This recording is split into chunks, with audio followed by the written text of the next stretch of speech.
Hello guys, welcome to my channel. Today we are going to see how to enable the new modern global media controls in the Google Chrome web browser.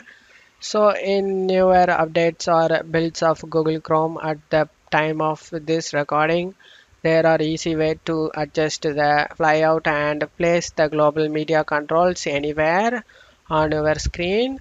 I show you guys how to do that. You just need to open up Chrome, click on this search icon and type here Chrome colon / flags, press enter.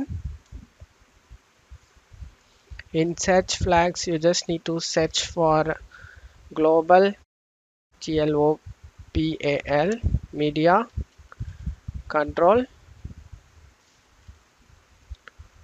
Comes up global media control cast start stop allows global media controls to control when a cast section is started or stopped instead of relying on the cast dialog.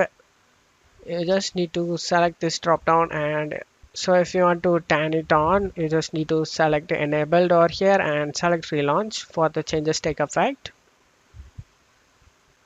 And that's all you have to do it, guys. That's it for today's video, guys. Give me a like and subscribe. Thank you.